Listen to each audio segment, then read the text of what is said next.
A'udzu billahi minasyaitonir rajim. Bismillahirrahmanirrahim. Alhamdulillahirabbil alamin.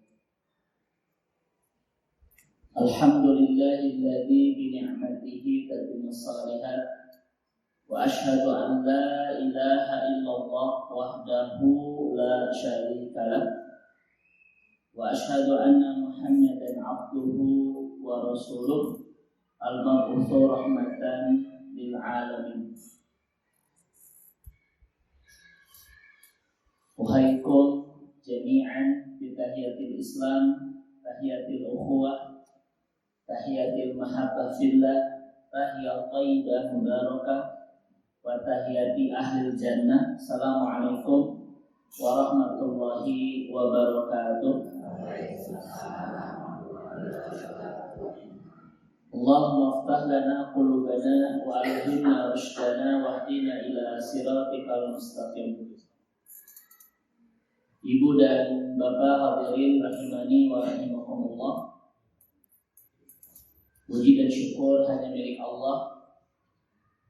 Mudah-mudahan pertemuan iman kita di pagi hari ini, di hari Rabu tanggal 12 Ramadan 1446 Hijriah menjadi pertemuan iman terbaik untuk terus istiqomah mempersembahkan amal-amal saleh terbaik di bulan terbaik ini, yaitu bulan Ramadan, yang semoga Allah yang Maha Baik menganugerahi kita semua pahala terbaik, ampunan terbaik, dan bisa keluar dari Ramadan tahun ini menjadi alumni-alumni terbaik. Andaikan ini adalah Ramadan terakhir buat kita semua dan Allah tidak mengizinkan kita kembali bertemu Ramadan tahun-tahun berikutnya, maka mudah-mudahan inilah Ramadan terbaik kita yang bisa mengantarkan kita menemukan kematian terbaik, yaitu husnul khatimah, dan kehidupan terbaik setelah kematian kita, yaitu surga Allah Subhanahu wa ta'ala. Ibu dan bapak rahimani wa rahimakumullah, saya memang agak getol mengkampanyekan tentang Ramadan Syahrul Hijrah. Tidak ada momentum terbaik untuk melakukan perubahan ke arah kebaikan itu kecuali di bulan Ramadan. Biasanya tema hijrah sering dibahas dan disampaikan para asatidzah kita di bulan Muharram. Dan ini sudah menjadi sebuah sebuah mindset kalau ingin membahas hijrah harus di bulan Muharram. Padahal sebetulnya ibu dan bapak rahimani wa rahimakumullah, kalau kita jujur-jujuran, kalau kita lacak sejarah Nabi terkait dengan kapan beliau hijrah, itu bukan di bulan Muharram, tetapi di bulan Safar, dan sampai ke Madinah di bulan Rabiul Awal.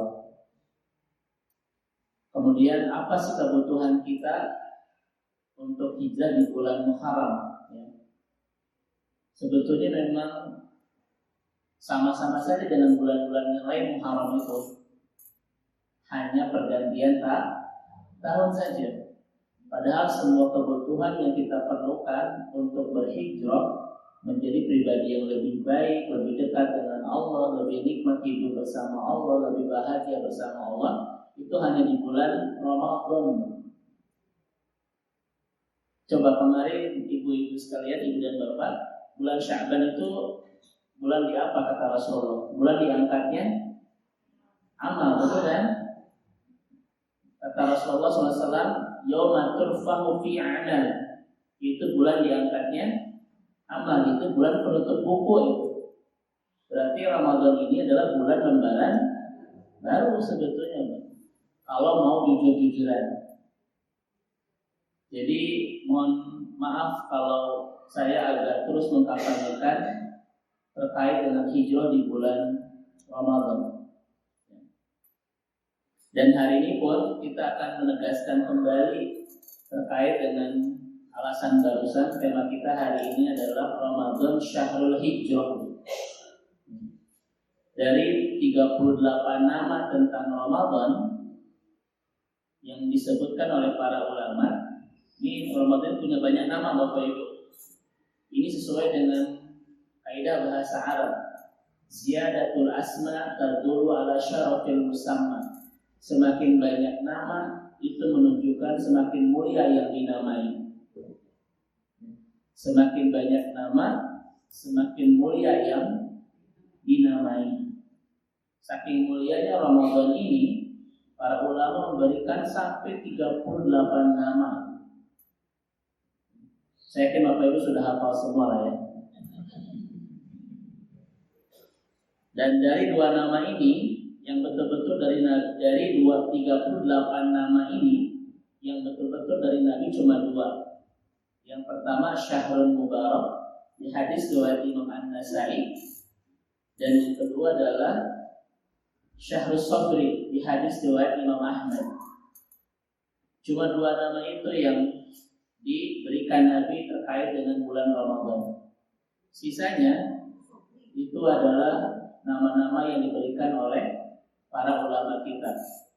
Bapak Ibu sering menyebut Ramadan itu Syahrul Quran, Syahrul Tilawah, Syahrul Maghfirah, itu ya. Syahrul apa dah Bu? Oh, jangan ke artis, awas.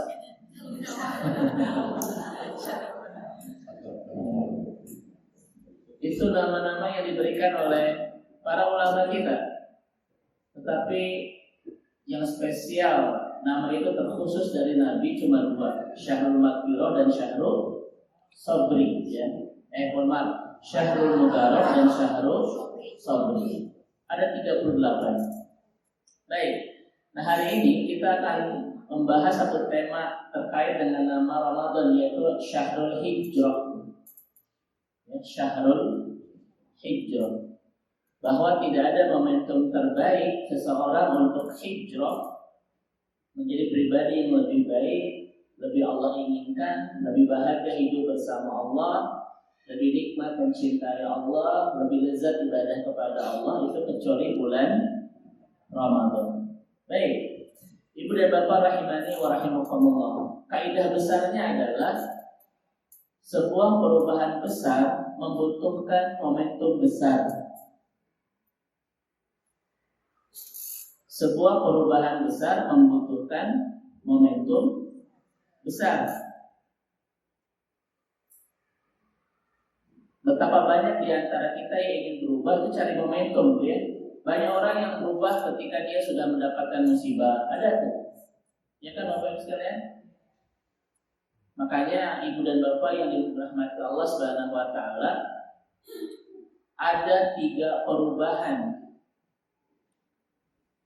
Ada 3 perubahan yang terjadi kehidupan kita, dan perubahan ke arah kebaikan ini tidak bisa kita tolak. Yang pertama bil ilmi, yaitu dengan ilmu. Biasanya orang kalau semakin dalam ilmunya, semakin banyak yang berubah di kehidupan. Kenapa? Karena dia sudah banyak tahu, Pak. Makanya ibu-ibu, pengajian yang terbaik itu yang membuat kita sering mengatakan itu bagus itu, ya. Tapi kemohonan lain, ya. Setiap kalimat yang dikeluarkan oleh lisan kita karena mendapatkan ilmu itu hidayah gitu. Makanya kalau ingin kita terus menemukan perubahan ke arah kebaikan, maka terus belajar, perdalam ilmu kita, terutama ilmu agama. Semakin ibu oh-ohan itu semakin banyak mendapatkan banyak hidayah penohohan. Gitu. Nah itu adalah kajian terbaik. Kenapa? Kalimat oh itu menjelaskan tentang sebuah hidayah yang kita terima, kemudian mengubah kita mendapatkan ilmu untuk menuju ke arah kebaikan. Memang kalimatnya tapi itu menjelaskan tentang sebuah perubahan besar karena kita menemukan hidayah. Ya. Jadi kajian terbaik itu bukan yang sering membuat kita tertawa, itu mengeraskan hati. Terus Bapak Ibu, Jadi kita mau itu sekalian, umat dari pengajian antara rame teserina. Kita mau mencari ilmu atau mencari kan begitu Bapak Ibu sekalian ya. Makanya ibu dan bapak dirahmati Allah Subhanahu Wa Taala, ini kajian terbaik tuh yang sering membuat kita bilang setiap ada kalimat-kalimat yang menyadarkan kita, baik itu menyentuh, baik itu menyindir dan sebagainya begitu ya, dari para asatidah kita itu hidayah itu. Makanya kita lihat tema umumnya, kalau Allah sudah mencintai seorang hamba dan menuntunnya untuk diberikan kebaikan dunia dan akhirat, yufaqihu fiddin dalam hadis Muslim. Allah akan pahamkan dia dalam urusan agama. Kan saya sudah sampaikan di kajian sebelumnya Bapak Ibu sekalian, Allah itu ingin membawa kita kemana? Ke surga. Al-Baqarah 221. Wallahu yad'u ilal jannah. Allah ingin membawa kita ke surga. Maka tugas kita cuma satu saja. Bagaimana cara Allah menemukan kita di surga? Dan lihat wajah-wajah di sini. Ini wajah-wajah yang pasti ditemukan Allah di surga. Ini wajah-wajah ahli firdaus semua insyaallah. Jangan pernah kecewakan Allah dengan tidak menemukan kita di surga. Allah teh kemana sih bapak iya, kemana sih ibu iya? Itu arah yang ternyata kita tidak ke surga. Kesibukan kita satu saja, bagaimana cara Allah menemukan kita di surga. Jangan pernah kecewakan Allah dengan tidak menemukan kita di. Makanya Bapak Ibu, hari terbaik yang kita miliki bukan hari kelahiran. Hari terindah yang kita miliki bukan hari pernikahan, tetapi hari terbaik dan terindah yang harus kita miliki adalah ketika Allah menemukan kita di surga. Dan pastikan setiap kita memiliki hari terbaik dan terindah itu. Setuju Bapak Ibu ya? Nah, Ibu dan Bapak, Allah itu ingin membawa kita kemana? Ke surga. Dan para ulama memberikan tanda-tandanya, Bu. Dari 3 tanda seseorang yang sedang disiapkan oleh Allah untuk dihantarkan ke surga adalah di hadis Muslim ini. Ya. Kata Rasulullah, kalau Allah ingin memberikan kebaikan kepada seorang hamba, kebaikan dunia akhirat ya Pak, yufaqihu fiddin. Allah akan pahamkan dia dalam urusan agama. Coba saya tanya kepada ibu dan bapak sekalian, kenapa ciri orang yang sedang Allah siapkan untuk ditemukannya di surga adalah orang-orang yang dipahamkan agamanya? Kenapa?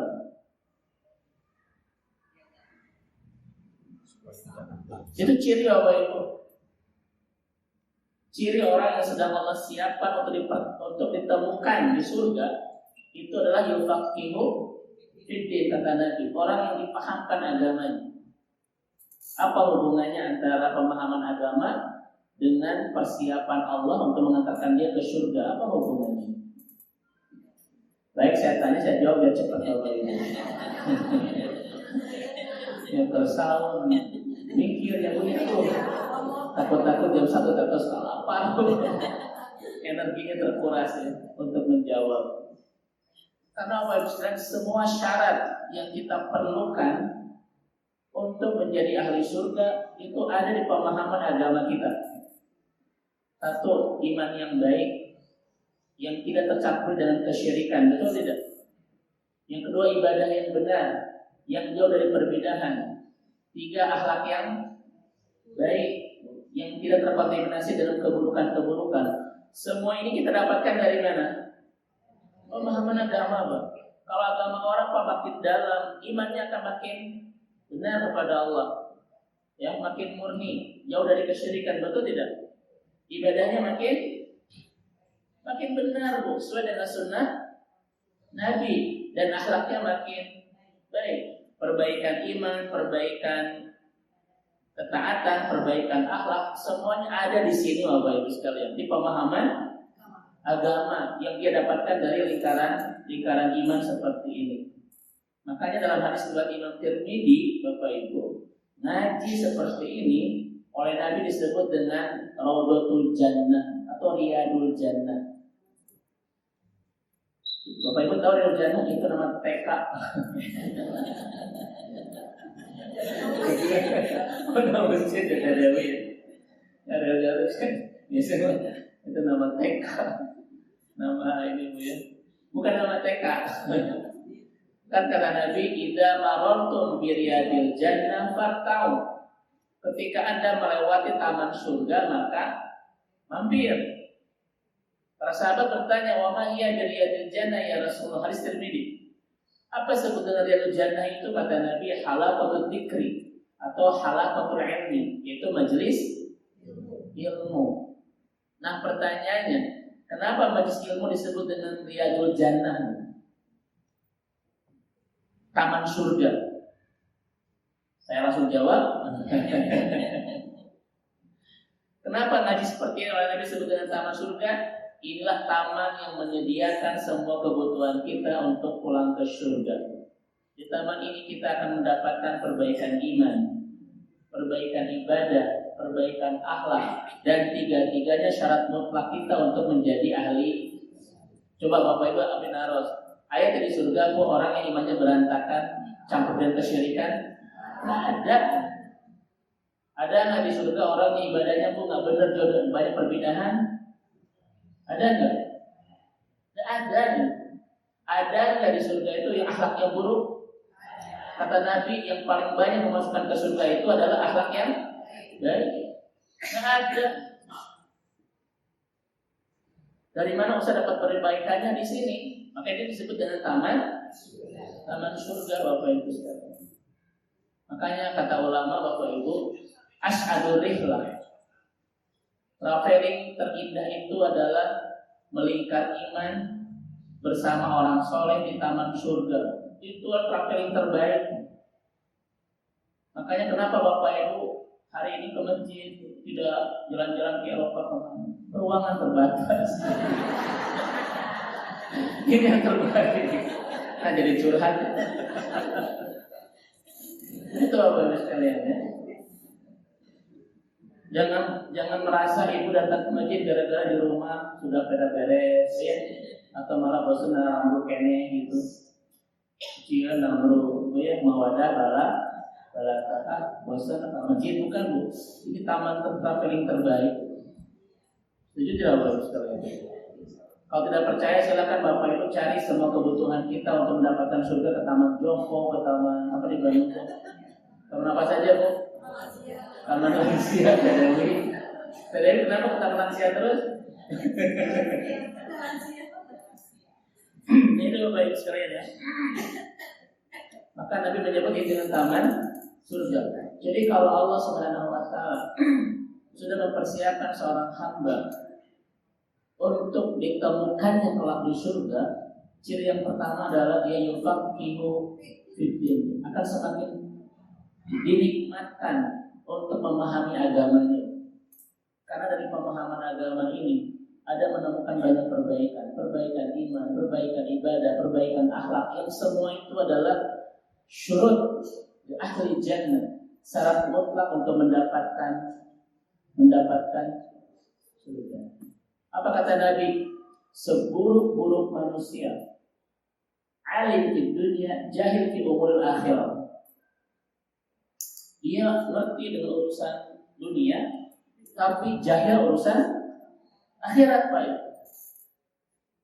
Itu seburuk-buruk manusia kata Rasulullah Sallallahu Alaihi Wasallam. Makanya kita harus menjadi orang yang sangat menguasai ilmu dunia, tetapi juga hebat dalam urusan akhirat seperti ini. Karena ada Bapak Ibu orang yang sudah expert soal dunia, Pak, tapi wudu masih berantakan, sholat masih caranya jauh dari praktek Rasulullah Sallallahu Alaihi Wasallam. Ini seburuk-buruk orang kata Rasulullah Sallallahu Alaihi Wasallam.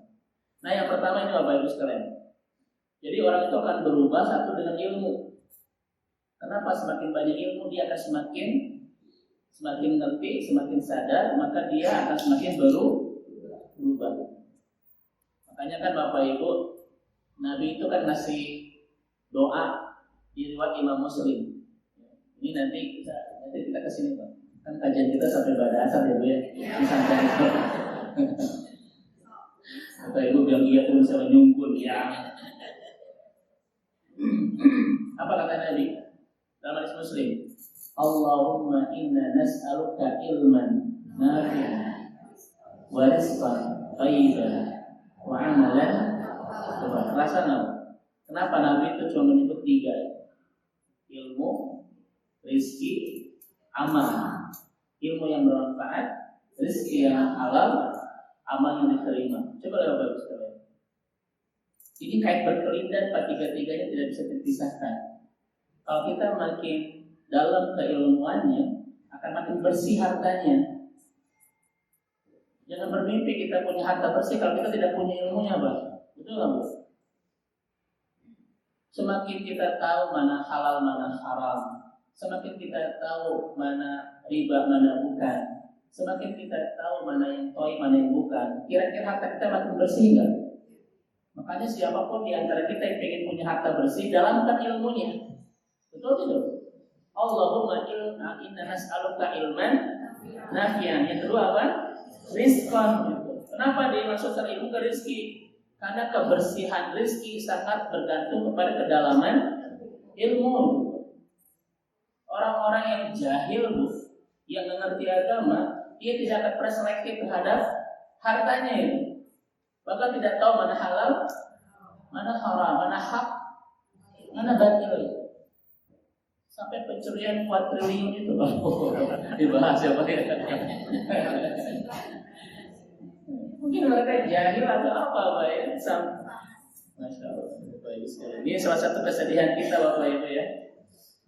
Ini ada sakit ya dengan oknum ini sampai seperti itu pencuriannya. Bapak Ibu sedih kan dengan suasana fenomena ini? Kenapa sedih? Ayo aku bilang. Nahan tengajak atau tetap bagian atau apa? Wah ya Alhamdulillah ya. Kita pengen betul-betul minta kepada Allah harta yang bersih yang kita masukkan ke perut-perut keluarga kita ya. Karena harta yang tidak halal itu kan daya rusaknya lebih luar biasa. Merusak kesolehannya, merusak keharmonisannya, merusak kebahagiaan masa depan akhiratnya, betul tidak? Banyak yang rusak dari harta yang tidak halal. Minta sama Allah punya rezeki yang halal. Bagaimana caranya? Ilmui. Kita semakin dalam ilmunya, semakin hati-hati soal urusan rezeki itu. Dan terakhir, wa amalan bukan wa amalan mutaqabbalan. Hadis Muslim. Kenapa setelah ilmu, setelah rezeki kemudian amal yang diterima? Karena amal yang diterima itu syaratnya 2, diilmui dan dihartai yang baik. Allah tidak akan pernah menerima suatu amal yang dari harta yang tidak baik. Apa dalilnya, Bu? Allahumma inni a'udzubika minal khubuthi wal tahu apa dalilnya? Innallaha thayyibun la yuqbal illa thayyiban. Allah itu baik dan tidak pernah akan menerima kecuali suatu itu baik. Jadi ketaatan yang kita danai dengan harta yang tidak baik tidak akan pernah Allah terima. Itu hadisnya. Makanya Ustaz, bagaimana supaya amal saya diterima? 1, ilmu itu dulu. Betul nggak Pak? Ilmu, karena agama kita agama ilmu. Harus mengamalkan ilmu dan mengilmui.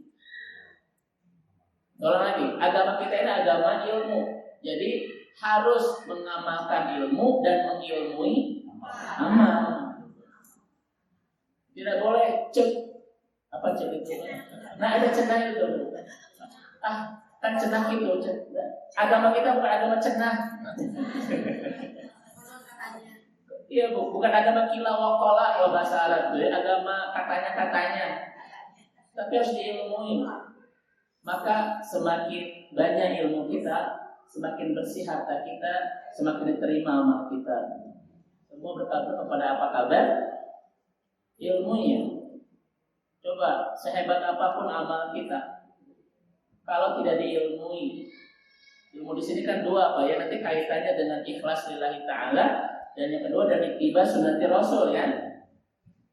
Maka diterima enggak kalau kita tidak diilmui? Memang ini agama Bapak Ibu yang ibadah apapun tidak akan diterima tanpa ilmu. Harus diilmui. Ilmu di sini maksudnya dimensi akidahnya sesuai enggak dengan keinginan Allah. keikhlasannya. Dimensi akademiknya sesuai tidak dengan sunnah Rasulullah SAW. Kan begitu. Maka ibu dan bapak sekalian, inilah doa yang tidak boleh kita putus untuk terus meminta kepada Allah. Allahumma inna nas'aluka ilman nafi'an wa rizqan thayyiban wa amalan mutaqabbalan. Apa kabar tentang amal diterima kita sangat bergantung kepada keilmuan kita dan kebersihan harta kita. Masya Allah. Nah ini yang pertama, orang itu akan berubah dengan ilmu. Makanya kalau ingin kita banyak perubahan, teruslah bertolabul ilmu. Dan ilmu terbaik ilmu-ilmu yang kita dapatkan di Riyadul Jannah seperti ini, Bu ya. Nah, di sini kita punya harapan iman kita makin bersih, ibadah kita makin baik, akhlak kita makin mulia. Kan sering ada kasus begini, Pak Ustaz. Itu ada orang yang ibadahnya bagus tapi akhlaknya buruk. Sering nggak Bapak Ibu menemukan kasus seperti itu? Jadi dia itu istilahnya orang yang abidun wasu'il khalqi. Dia itu ahli ibadah tapi akhlaknya buruk. Ada juga yang berabid husnul khuluq, yang ibadahnya buruk tapi akhlaknya baik. Coba kalau saya tanya kepada Bapak Ibu, pilih mana? Pilih yang ibadah baik akhlak buruk atau pilih yang ibadah buruk akhlak baik? Pilih yang mana? Yang ketiga akhlak buruk ibadah buruk. Ini fenomena di kita loh Bapak Ibu sekalian. Fenomena di masyarakat kita kadang seperti ini ya Pak ya. Kita ahli ibadah tapi nah gitu. Sebaliknya, ibadah nggak jelas tapi bagus gitu. Selalu nggak menemukan begitu. Dari dua fenomena ini mana yang paling baik?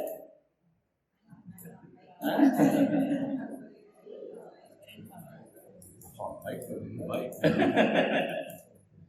Kata para ulama, dua-duanya nggak ada yang baik. Karena bab hablum minanas, bab akhlak itu bagian integral dari syariat ini kan, begitu. Tapi kenapa ada fenomena seperti itu? Kata ulama sepakat, orang seperti ini biasanya dia kurang belajar, kurang ilmu. Dia nggak tahu apa arti tawadu, arti sabar, Pak ya, arti ini, arti itu. Karena dia kurang belajar, sehingga tidak tahu apa arti zuhud, qanaah, berehan, dan seterusnya. Itu perlu dipelajari. Nah itu, makanya orang yang kurang ilmu seperti itu fenomena. Yang kedua, Bapak Ibu sekalian, orang itu pasti berubah. Yang pertama bil ilmi, dengan ilmu. Yang kedua bil masaib, dengan musibah.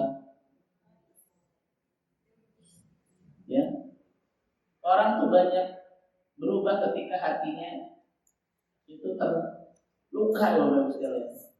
Artinya ketika mendapatkan musibah kematian, musibah ini, musibah itu, orang bisa berubah nggak Bapak Ibu? Berubah. Tapi Bapak Ibu sekalian, kata ulama, kalau orang tidak berubah dengan ilmu, dia akan berubah dengan yang kedua. Karena Allah tuh pengen kita nanti pada akhirnya Bapak Ibu berubah jadi orang baik. Tapi kalau tidak dengan ilmu, dengan apa? Pilih mana Bapak Ibu sekalian? Ilmu. Karena kalau kita tidak mengilmui, Allah akan mengubah kita. Tapi perubahan itu dengan harga yang sangat mahal untuk kita bayar, yaitu dengan ujian atau musibah. Betapa banyak orang-orang ketika mendapatkan musibah, dia berubah. Memang itu cara Allah untuk mengubah dia, untuk mengatakan hidayah dalam hidupnya ini. Gara-gara malas belajar, ya sudah.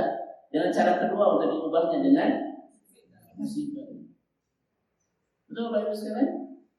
Tapi kita tidak boleh milih yang kedua, milih yang pertama. Karena kedua ini memang kebaikan dari Allah, tapi harus ada harga mahal harus kita bayar.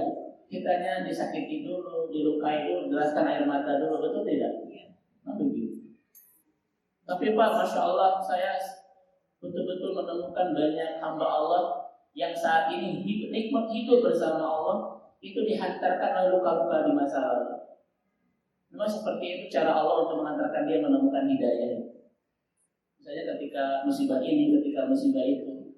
ketika musibahnya kematian, sakit, dan lain sebagainya. Memang itu cara Allah. Tapi mudah-mudahan kita terus menemukan perubahan ke arah kebaikan itu lewat ilmu. Makanya sing rajin ngaji. Ustaz, kalau orang dari ilmu tara ngaji dengan musibah tetap tidak berubah, dia akan berubah dengan apa nanti Bapak terakhir? Bila hisab. Ketika dihisab oleh Allah, loh ternyata saya begini, ternyata saya itu banyak dosa. Tetapi Bapak Ibu sekalian, perubahan yang ketiga ini tidak memberikan kesempatan kita untuk memperbaiki diri. Ya memang hisab kan udah meninggal. Itu cara Allah menyadarkan kita seperti itu. Kalau tidak dengan ilmu, dengan masail. Kalau dengan musibah tidak, dia pasti sadar kapan bil hisab, ketika amal-amalnya dihisab. Dia akan sadar, ternyata saya masak banyak dosa, ternyata saya bla bla bla. Tapi kesadaran yang ketiga tidak memberikan kesempatan untuk memperbaiki diri. Betul Bapak Ibu sekalian? Ini sebetulnya motivasi agar kita terus belajar untuk memahami agama kita, karena inilah cara Allah menyiapkan kita untuk memantaskan diri menjadi ahli surga. Dan alhamdulillah Pak, saya setiap bulan dengan wajah-wajah ahli surga ini ya, di masjid yang sangat kita cintai ini, alhamdulillah. Nah itu Ibu dan Bapak, perubahan-perubahan orang. Orang itu Pak kalau sudah dapat ilmu, tidak dapat musibah pun, nanti tidak dapat hisab pun, dia sadar, ternyata begitu ya. Nah, mendingan Ibu cari di ilmu, jangan pernah mengatakan ketika sedang dihisab. Baik. Kita kembali ke awal Ibu dan Bapak yang dirahmati Allah Subhanahu wa ta'ala. Tadi tandanya saya sampaikan dulu ya Pak. Tanda orang yang sedang disiapkan Allah untuk ke surga tadi apa Bu yang pertama? Yufaqihu fiddin. Allah akan pahamkan dia dalam urusan agama. Tapi Bapak Ibu sekalian, jangan berharap. Bapak Ibu sekalian, maksudnya begini, tidak semuanya Allah pilih. Betapa banyak di antara kita masih belum suka dengan ilmu agama. Mendingan yang lain daripada ngaji. Bapak Ibu jangan sedih. Memang itulah cara Allah memilih hamba-hamba pilihannya. Tidak semuanya senang Pak. Betul nggak Bapak Ibu? Belajar agama tidak semuanya senang. Kenapa? Karena memang berdasarkan hadis Rasulullah SAW, ini adalah pilihan Allah. Ini wajah yang dipilih oleh Allah Subhanahu wa Ta'ala. Tapi Bapak Ibu jangan julid. Mentang-mentang orang-orang tidak ngaji, kamu udah belum dipilih. Jangan coba, kan kamu belum dipilih Allah. Ya. Pilihan, Pak. Tidak semua senang belajar begitu. Apalagi Allah mengatakan di dalam Al-Quran, Bapak Ibu sekalian, orang kalau tuhibbunal ajilah wa tadarunal akhirah. Kalau orang sudah tuhibbunal ajilah, sudah terlalu cinta kepada dunia, wa tadarunal akhirah, akan menggampang dan mengentengkan urusan akhirat. Siapa orang-orang yang tadarunal akhirah, yang sering mengentengkan urusan akhirat? Orang-orang yang tuhibbunal ajilah, orang-orang yang terlalu dalam mencintai dunia. Makanya Bapak Ibu dirahmati Allah, tidak tahajud, tidak merasa dapat musibah, tidak bisa sedekah, seakan-akan tidak mendapatkan tidak mendapatkan kebaikan dari Allah. Tidak bisa berjamaah, seakan-akan semua baik-baik saja. Kalau orang sudah menggampangkan urusan-urusan akhirat, itu tanda tuhibbuna ajilah, kata Allah. Orang-orang setelah terlalu dalam mencintai dunia. Ada apa di antara hamba-hamba Allah yang tadarunal akhirah, yang menggampangkan urusan dunia? Ada enggak? Itu banyak. Coba ibu-ibu di sini saya tanya Bu, setiap hari ibu lebih banyak memikirkan dunia atau akhirat? Yang kedua Bu, setiap hari kesedihan dan kebahagiaan ibu itu banyak urusan dunia atau urusan akhirat?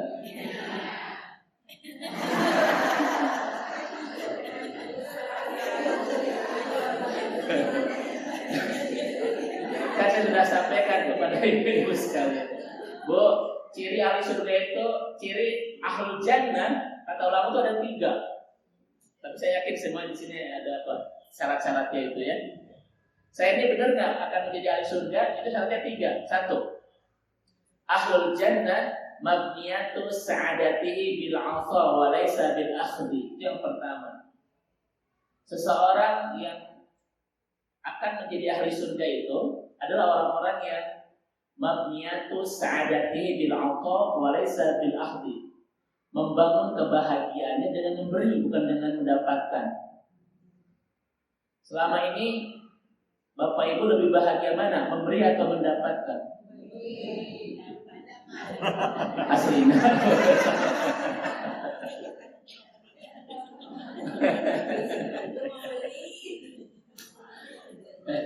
Kan sekalian ya.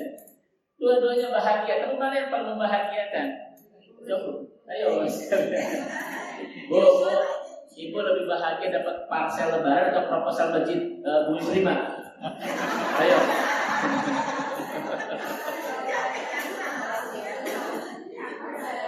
Kalau Ibu mendapatkan proposal masjid Prima, Bumi Prima, itu adalah cara Allah menawarkan kepada Bapak Ibu istana di surga loh.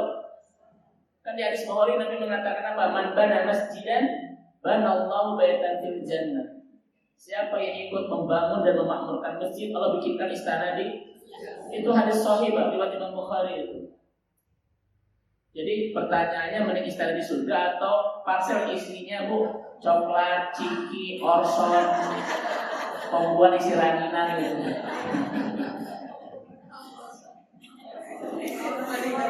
Mau mulai belajar kapan? Lebih bahagia memberi daripada menerima Bu.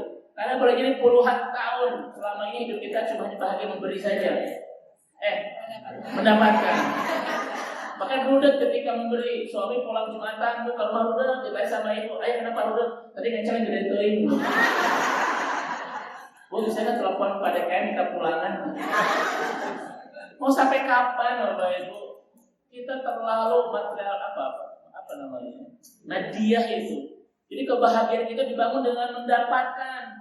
Padahal ahli surga itu kebahagiaan ketika pertanyaannya, kenapa ahlul jannah itu lebih bahagia memberi daripada mendapatkan? Kalau mendapatkan belum tentu menjadi tiket ke surga. Tapi kalau memberi sudah pasti menjadi sebuah kebaikan yang akan memberat timbangan kebaikan kita nanti di akhirat itu. Betul tidak Bapak Ibu sekalian? Nah itu. Ini ciri pertama Bapak Ibu. Mari kita hijrah di bulan ini. Mau sampai kapan kita akan terus begini? Hanya mendapatkan aja ketika memberi, ketika bahagia. Ketika memberi rudet, kalau gitu. Itu kan? Ayo kita harus menjadi orang-orang yang lebih bahagia ketika memberi. Sebagaimana kalimat Ummu Salamah kepada Nabi, ya Rasulullah, kamu seperti sedang sakit loh. Apa yang kamu rasakan? Apa kata Nabi?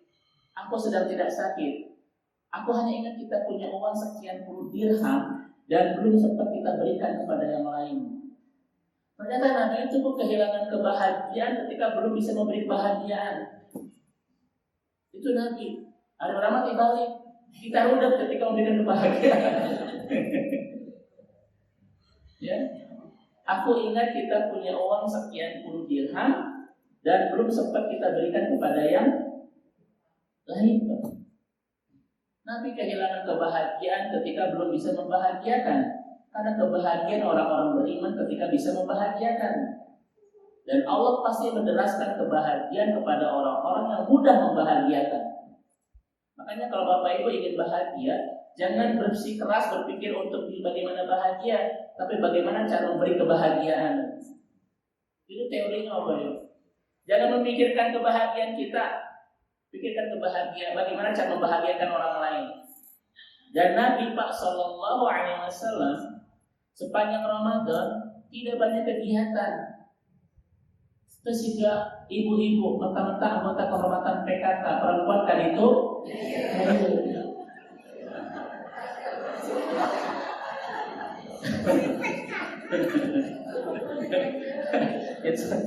ibu-ibu kan Pak ada yang grup PKK, grup Rika itu ya.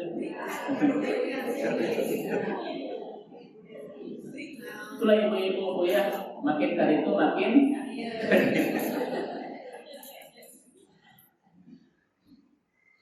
nanti saya tanggal 17 Bu ya akan membersamai jamaah ibu-ibu yang beraliran Jabariyah Bu ya.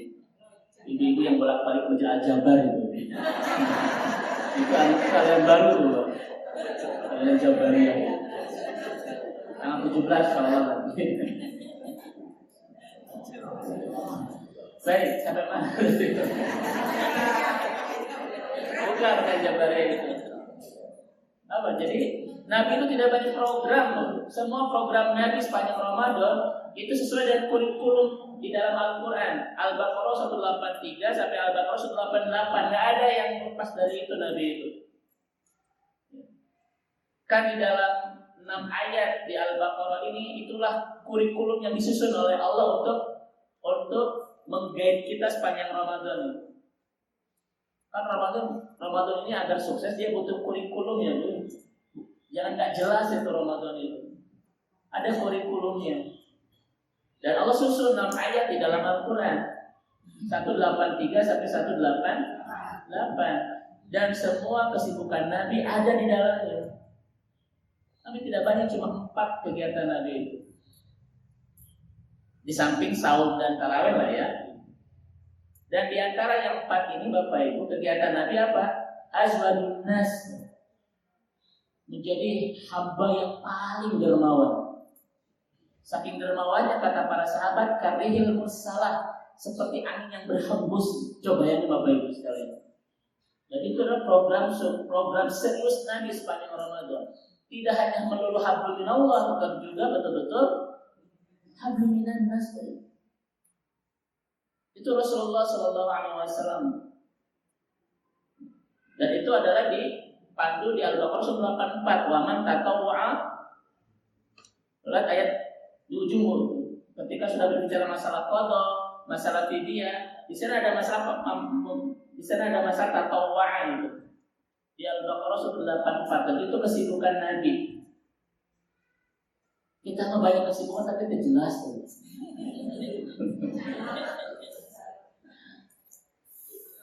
Kita kadang Ramadan kita tidak menggunakan panduan kan? Padahal panduan ini dibikinnya oleh siapa? Oleh Allah. Di mana? Di Al-Quran.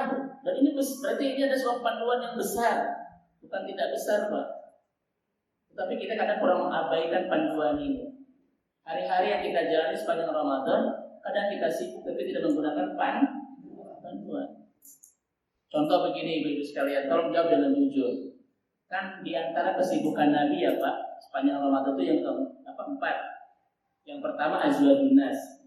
Itu di Al-Baqarah 184. Yang kedua adalah mengakhiri Ramadan dengan iktikaf. Itu Al-Baqarah 187. Wala tubashiruhunna wa antum akifuna fil masajid.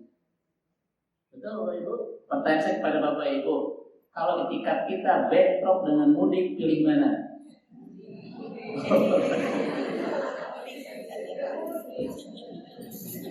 Tuh kan, kita mah nggak pakai panduan. Kita lebih banyak ke tradisi ya Bapak Ibu ya. Lebih banyak ke tradisi Pak. Apa kata Kordowi? Setiap Ramadan menyapa kita, kelas kita harus sudah jauh berbeda. Jangan sampai Ramadan demi Ramadan menyapa kita tidak naik kelas gitu-gitu saja. Yang disebut dengan kelas yang berbeda itu Bapak Ibu, betul-betul syariat dari syariat itu mulai kita maksimalkan Pak, pelan-pelan sepanjang Ramadan ini. Maksimalkan lagi ini. Semakin Ramadan itu menyapa kita, betul-betul kita semakin berkelas soal ibadahnya. Masih berat kan ya Bu ya antara iktikaf dan mudik ya Bu? Pertanyaannya Ibu, mohon mudik itu di kurikulum ayat berapa?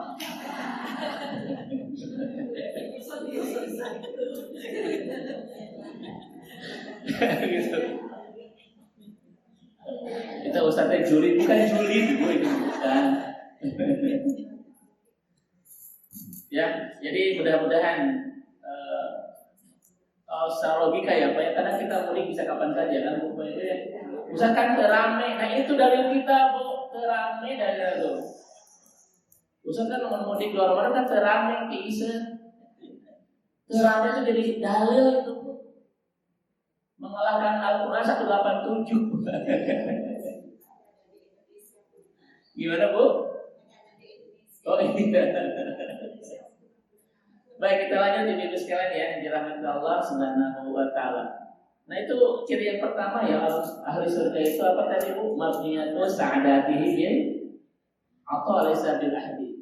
Membangun kebahagiaannya dengan memberi, bukan dengan mendapatkan. Tetapi kalau orang semakin mudah membahagiakan, dia akan semakin bahagia. Makanya rumusnya as'adun nas liyas'adan nas. Orang yang paling bahagia itu orang yang mudah membahagiakan. Itu teorinya. Contoh begini, ibu ketika ngasih ke orang itu bahagia tidak? Sebelum orang itu bahagia, ibu terlebih dulu yang bahagia. Saya mau ngasih itu udah bahagia nggak Bu? Kira-kira ngasih apa ya? Itu sudah nama lagi bahagia Ibu. Oh, saya mau ngasih ini deh. Itu sudah betul-betul bahagia Bu. Sebelum membahagiakan orang, kita sendiri sudah bahagia. Maka jangan pernah bermimpi menjadi orang yang bahagia kalau kita egois, tidak punya seni untuk bagaimana cara membahagiakan. Dan Rasulullah itu orang yang mudah membahagiakan orang lain. Contoh, Anas bin Malik berjalan bersama Nabi. Tiba-tiba ada A'rabiyun, ada pedalaman menarik selendang Nabi sampai Anas melihat leher Nabi itu memerah. Kaiting dikenyang. Apakah kata si orang ini? Ya Muhammad. Gak pakai Rasul. Tadi A'rabiyun. Kan Arab itu ada dua Pak, ada Al-Arabu, ada Al-Arabi. Ada dua.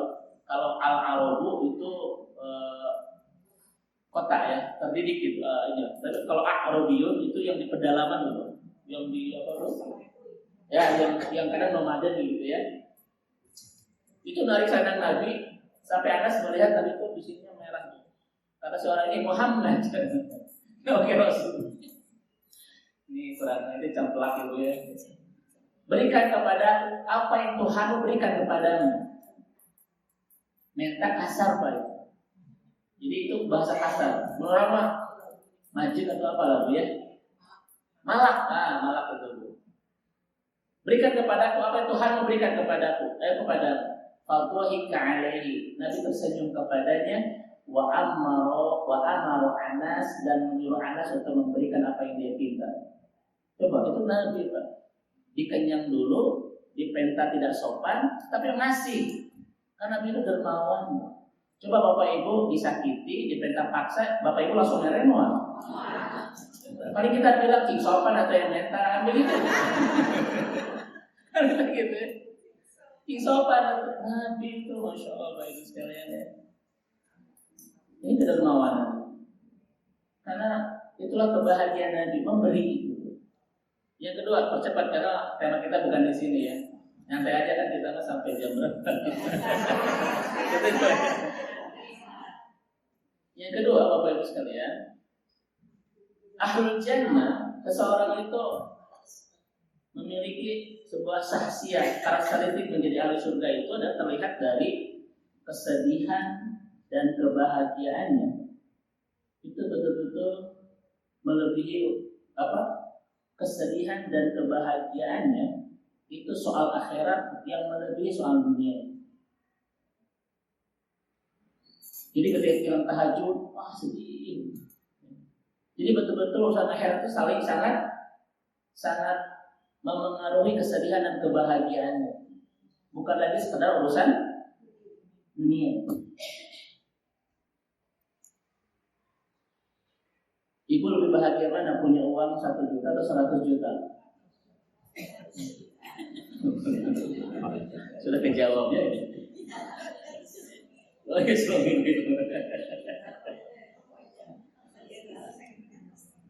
apa kata para ulama? Kabbiril akhirah fi qalbik fala yakun dunya sababa husnika wa sa'adatika. Besarkan akhirat di hatimu, maka dunia tidak akan lagi jadi penentu sedih dan bahagiamu. Kenapa kita selalu mudah sedih dan bahagia urusan dunia? Karena akhirat belum kita besarkan di hati kita. Rasulullah Shallallahu Alaihi Wasallam as'adun nas, laki-laki yang paling bahagia. Yang bilang begini Pak bukan saya, tetapi Dr. Ali As-Salafi, seorang pakar sejarah terkemuka abad saat ini, abad 21. Beliau menjadi rujukan seluruh sejarawan dunia Islam. Masih hidup Pak, alhamdulillah. Namanya Dr. Ali As-Salafi. Dia mengatakan, Inna Muhammadan as'adu rajul fil alam. Muhammad itu laki-laki terbahagia di dunia. Kalau yang bicaranya mungkin bukan pakar, mungkin kita sedikit tidak percaya kan? Tetapi yang bicaranya pakar sejarah Bapak Ibu sekalian. Selalu mudah bersenyum Bapak Ibu sekalian ya. Selalu mudah untuk apa namanya? Wajah itu wajah apa ya? Sumeringah Pak, sumeringah itu. Coba. Kabiril akhirah fi qalbi, besarkan akhirat di hatimu. Fala yakunu dunya sababa huznika wa sa'adatika, maka dunia tidak akan lagi jadi penentu sedih dan bahagiamu. Berstatus. Kok jadi status?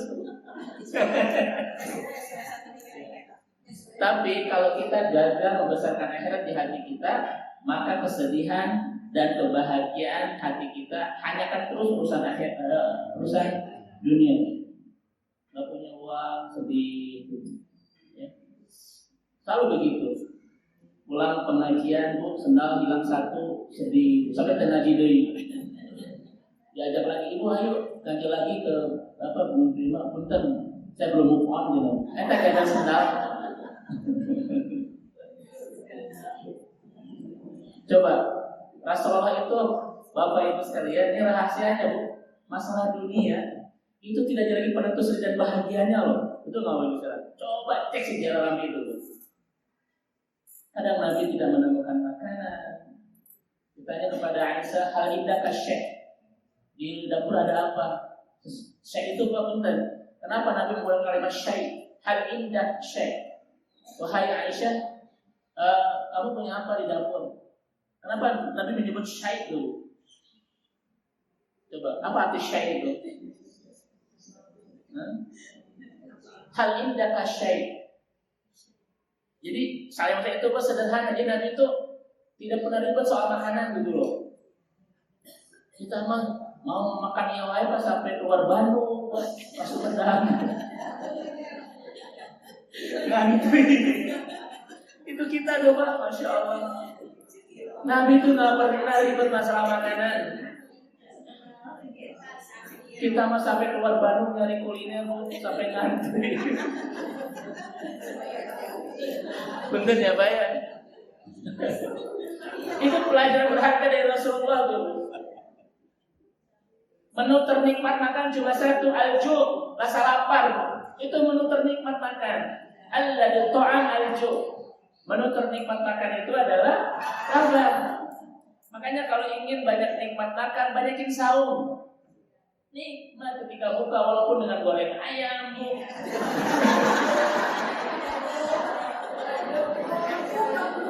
Udah masuk dibahas makanan, kita masih jauh. Kita betapa ribet soal makanan ini. Tapi hebatnya Nabi tidak pernah meribetkan usul makanan. Tapi yang Nabi makan itu harus berkaitan dengan ketaatan kepada Allah yang baik-baik, agar bisa mendagang punggung untuk tahajud, untuk apapun. Fisik Nabi itu hebat Bu. Dan Nabi itu tidak pernah minum susu Milo, apa tuh yang penguat.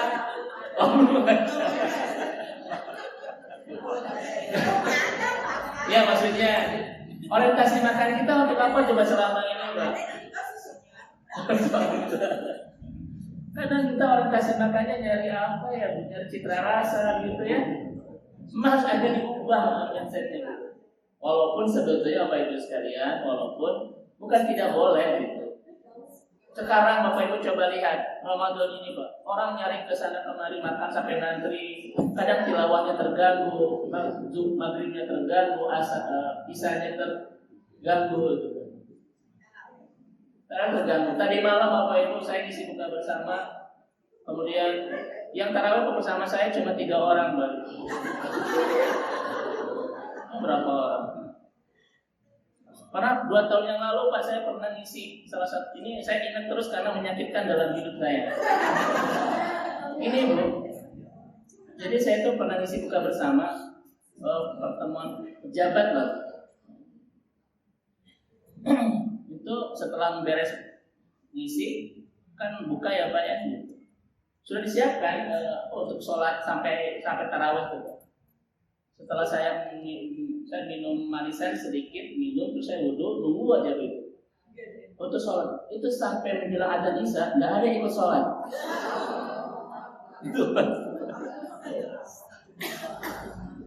Itu kaget Pak. Mereka sahur tapi nggak sholat gitu loh. Nggak ngerti itu. Sahur tapi tidak peduli soal sholat.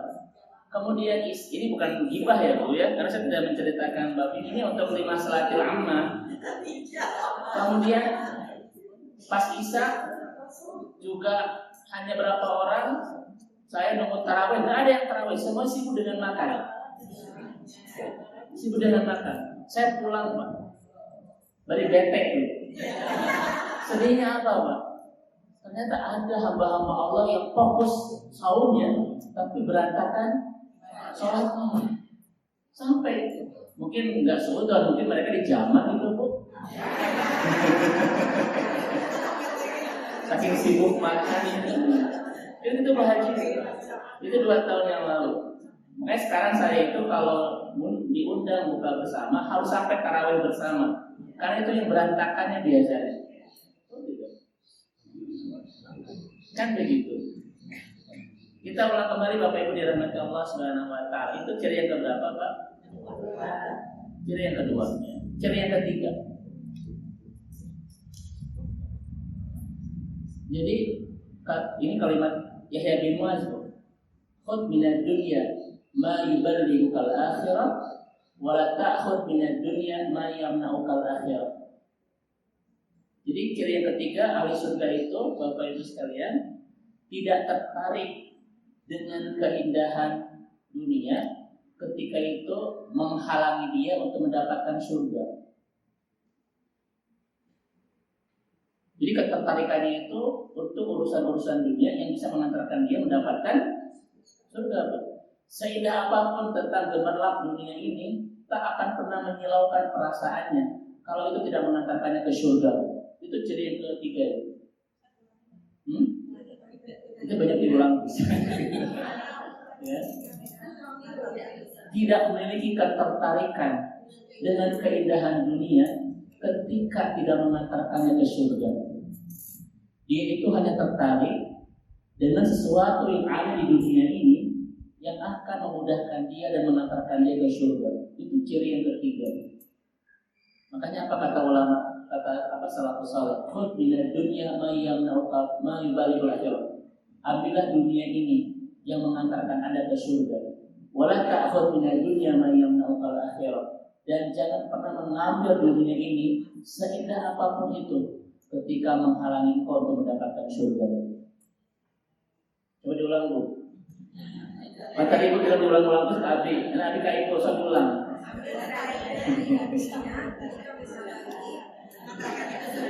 Iya itu tadi ya. Bahasa Arab ya tadi. Kan kita sudah berapa tahun belajar bahasa Arab. Lakuin puasa. Nah itu Bapak Ibu ya.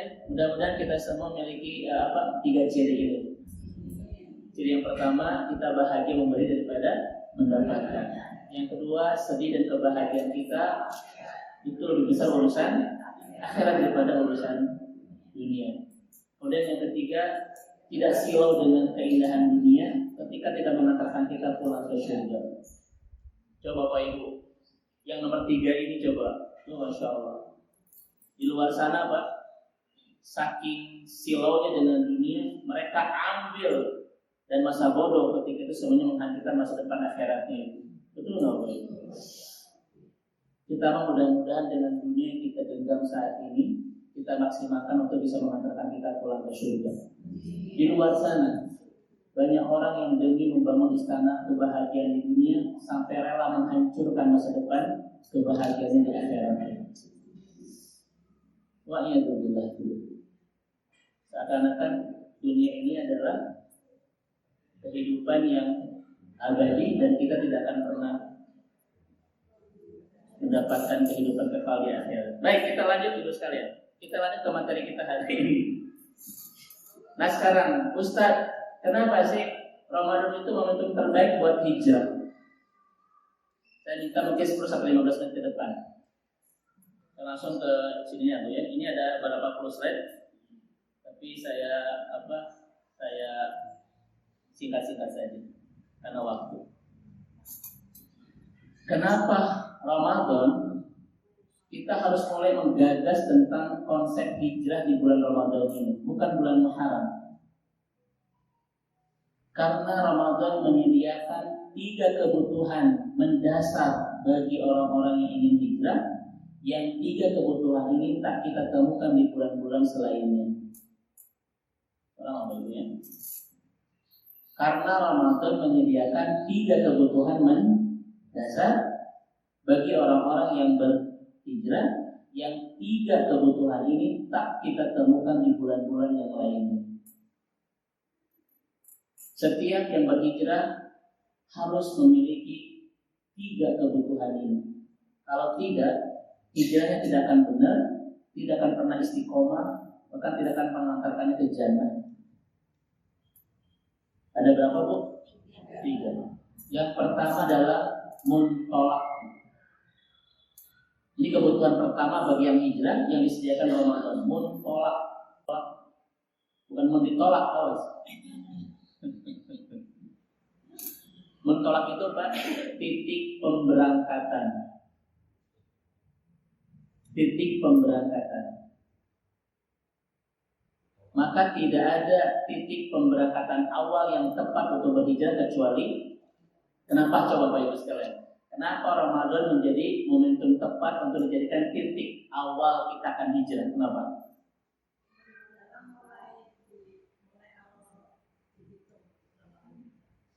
Selain itu ya, Bu Ira, ayo. Sesuai dengan hadis Nabi, ini bulan Mubarak. Apa arti Mubarak? Bertambahnya kebaikan. Awas, bukan bertambah berat badan. Itu bukan berkah tapi berkah. Apa arti Mubarak? Ziyadatul khair. Bertambah-tambahnya kebaikan. Sampai-sampai kata ulama, ini Bapak Ibu sekalian, ya di Ramadan bil khair kama yahmilul ghuyum al-matar. Sebagaimana awan hitam membawa derasnya air hujan, seperti itulah Ramadan membawa derasnya kebaikan. Saya tanya kepada Bapak Ibu, orang yang ingin berubah jadi baik di bulan yang menumbuhkan segala kebaikan, cocok gak? Ini awal yang baik. Kenapa? Karena apa? Karena yang dia butuhkan adalah kondisi yang kondusif untuk membuat dia berubah jadi baik. Itu adalah bulan yang menumbuhkan segala kebaikan. Dan Bapak Ibu lihat suasana Ramadan, seperti ada situasi alam semesta yang berubah. Allah gerakkan semua makhluknya atau manusia itu untuk semangat dalam kebaikan. Ini berkah Ramadan Bapak Ibu, yang tidak kita temukan semangat ini di bulan-bulan yang lain. Betul nggak Pak? Allah yang menggerakkan hamba-hambanya di muka bumi ini untuk tumbuh bersama-sama dalam kebaikan. Masjid penuh, tilawah setiap hari, kajian di mana-mana. Ini tidak kita temukan di bulan yang lain, dan ini adalah kasih sayang Allah kepada kita. Kira-kira orang yang ingin tumbuh menjadi pribadi yang baik, menemukan situasi seperti ini, pas nggak? Pas nggak? Ini seperti orang yang lapar menemukan makanan, yang haus menemukan minuman, yang tunduk menemukan pengajian, yang tunduk menemukan pengajian. Karena tidak ada start awal yang terbaik kecuali di bulan yang segalanya Allah tumbuhkan dalam kebaikan. Yaitu bulan ini. Coba saya tanya Bapak Ibu sekalian, nah, Bu, mana yang paling berat? Saum 30 hari Ramadan atau 6 hari qadha? Mana yang berat? 30 hari Ramadan atau 6 hari qadha? Kenapa 6 hari qadha? Kenapa 6 hari qadha berat? kita tuh butuh sesuatu yang kondusif, Bu. Kalau ibu pengen menghafal Quran, harus bersama orang yang menghafal. Kalau ibu ingin saum Daud, harus bersama orang yang saum. Ibu mati balik, kita saum Daud, besok itu kuliner rumus. Cuangki, jadi sebelah. Kalau ingin ke surga, harus bersama orang-orang yang berseperti sama. Itu mudah. Kondisi dan yang kondusif meringankan kita. Betul tidak Bapak Ibu sekalian? Meringankan Bapak Ibu sekalian. Sendirian itu berat. Makanya apa kata ulama? Bagaimana cara meringankan sebuah ketaatan? Musyarakah, bersama-sama lakukan. Ibu sendiri Bu, sekarang hataman, ibu mau hatam misalnya 3 kali sepanjang Ramadan sendiri, berat. Ayo ada bestingnya, ada komunitasnya yang sama-sama sedang menghancam. Itu membantu. Iya, kalau sendiri itu berat. Makanya kenapa saum 6 hari qadha itu berat daripada 30 hari Ramadan? Karena di sana ada kebersamaan yang meringankan. Sementara sendirian itu berat, sampai ada yang belum bayar itu. Ibu nggak usah ngancung. Oke deh Ustaz, nggak usah dibahas itu pun nggak usah. Ibu nggak usah dibahas nggak lainnya. Nah itu Bapak Ibu sekalian. Aduh di bulan ini Pak, makanya musibah terbesar apa Bapak Ibu? Orang disapa bulan yang menumbuhkan segala kebaikan, tapi dia tidak tumbuh menjadi pribadi yang lebih baik. Musibah. Kalau di rumah ibu, ibadah tidak terbangun dengan baik, tilawah, musibah itu semuanya. Anak-anak gak benar Al-Qur'annya, suami ibu gak benar masjidnya, ibu juga gak benar. Itu musibah besar sepanjang Ramadan bagi keluarga muslim itu. Di mana ketaatan tidak tumbuh di rumah muslim, itu musibah yang sebenarnya di bulan Ramadan. Kenapa? Ini bulan sedang tumbuh semua kebaikan, lalu kita tidak tumbuh menjadi orang lebih baik. Ini musibah. Ibu sekarang saya tanya, sudah berapa kali hatam anak-anak dengan Al-Quran? Suami ibu sudah berapa hatam? Duka tuh Ustaz gitu. Dan ibu kadang egois, ibu kamana ngaji, ibu esoknya kamana duka tuh sendiri. Punten Pak, di Bandung itu tercatat di ini 176 NT terbesar. Semuanya ibu-ibu Pak. Saya berharap ke depan ada NT laki-laki di Saragam gitu Pak. Kayaknya indah gitu. Dipoto sama Ustaz ya Pak.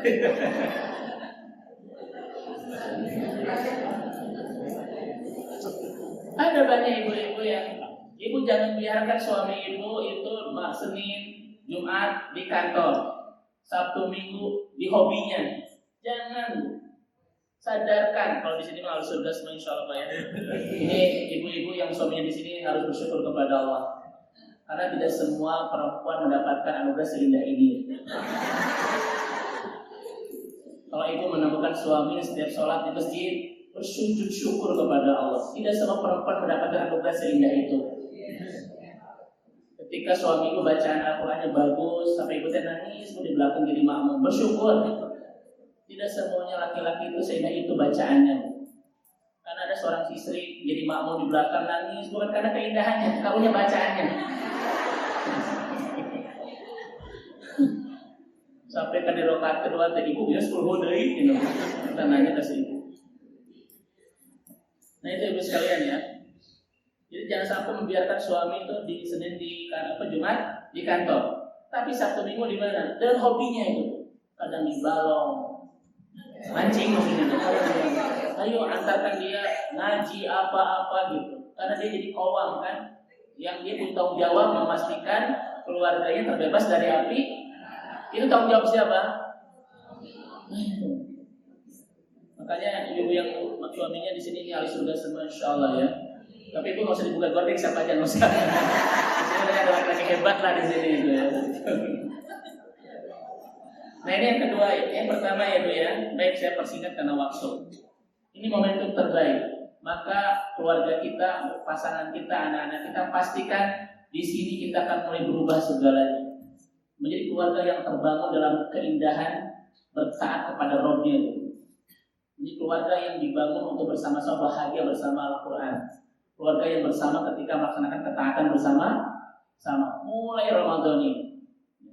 Karena banyak Pak di antara kita yang sudah hijrah tapi sendirian. Sekarang adalah hijratul usrah, hijrah keluarga.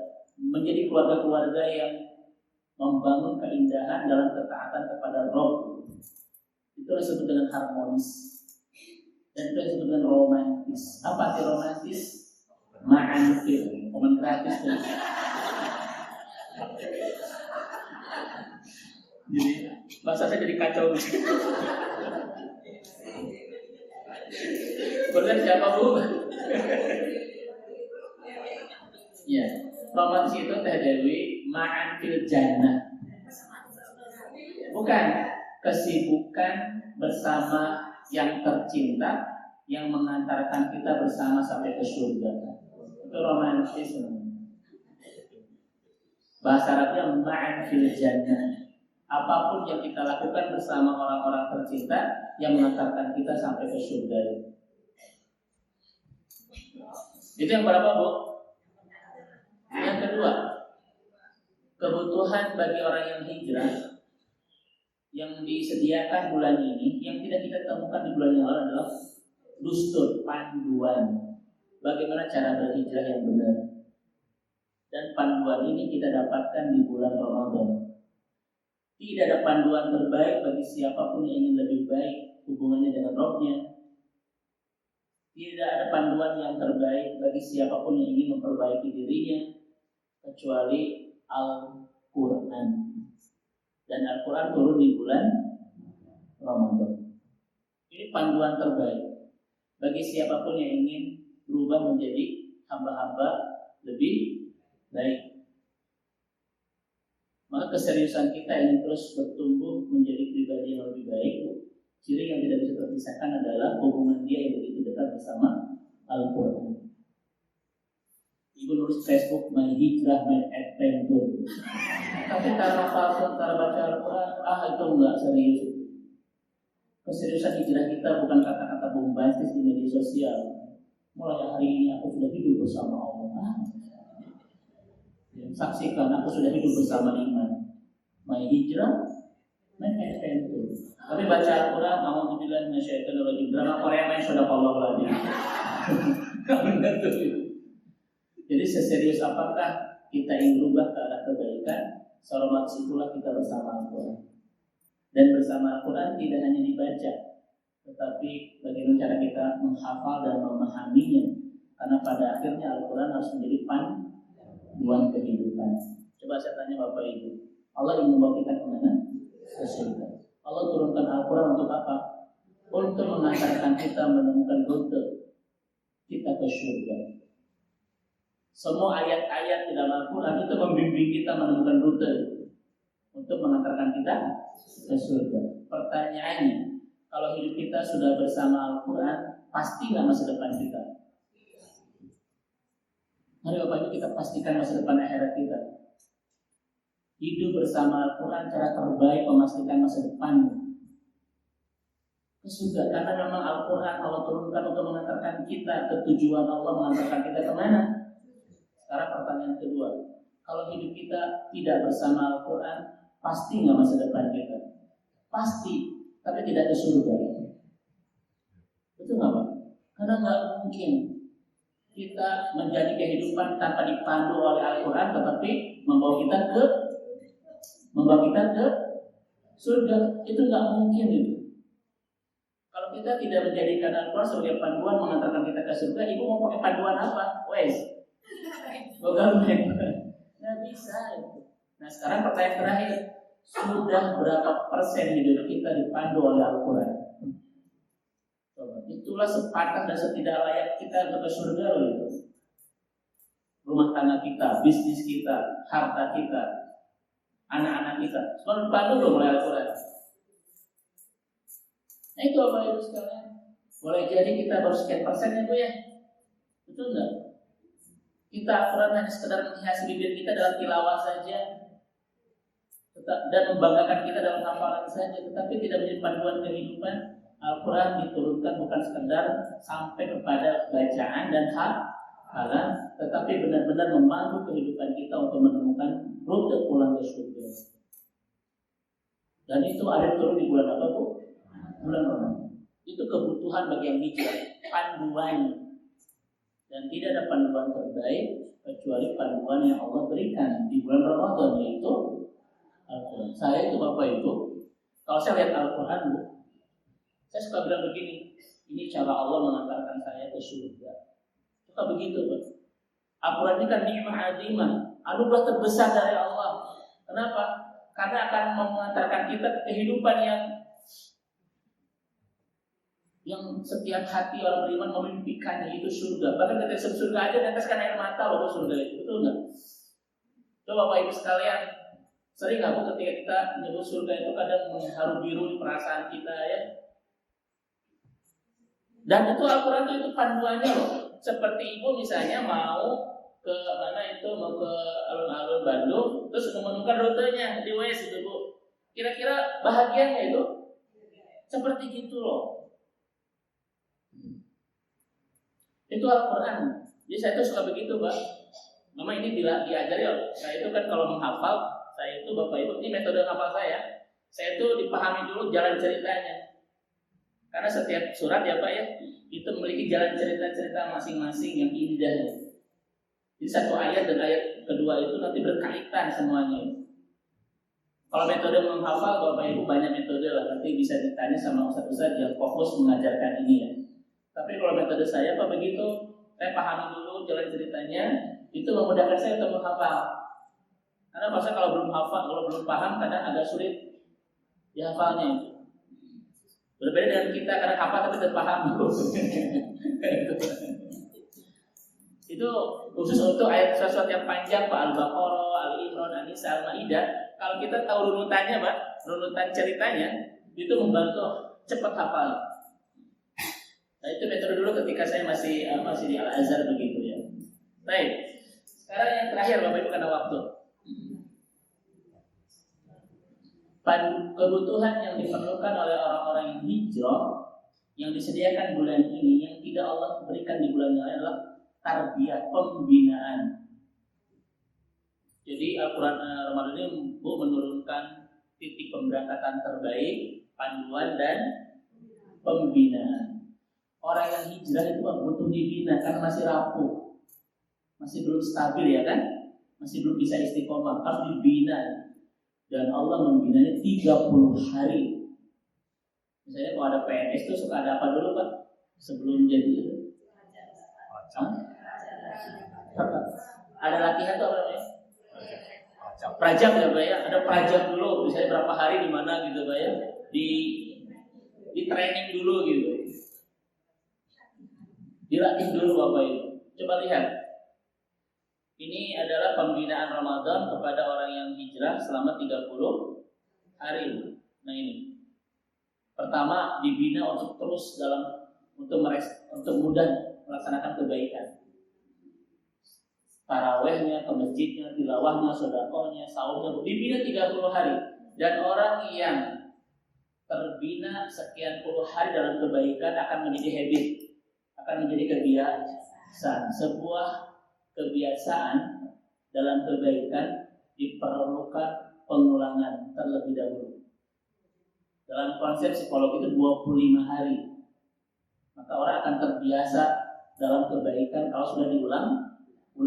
Dan Al-Quran memberikan 30 hari. Seharusnya kita sudah terbiasa dengan semua kebaikan-kebaikan. Karena dari pagi sampai malam kita senantiasa dalam kebaikan sepanjang Ramadan ini. Di masjidnya, tilawahnya, sedekahnya, saumnya. Selama 30 hari pasti harus sudah biasa. Makanya ibu-ibu kalau ingin membiasakan sebuah kebaikan di rumah, ibu harus sabar dulu, ngulang-ngulang terus sampai sekian puluh hari. Misalnya ke anak-anak kalau makan harus duduk, ibu harus sabar dulu itu. Tapi ibunya juga ngasih contoh yang baik. Ya, nah kalau makan itu harus baik. Beri nolong syukur. Gimana ya? Karena pernikahan terbaik di dalam rumah itu keteladanan. Masa ibu harus ke anak-anak makan harus dengan tangan kanan dulu, tapi ibu malu-malu syukur tahu. Itu hak yang baik.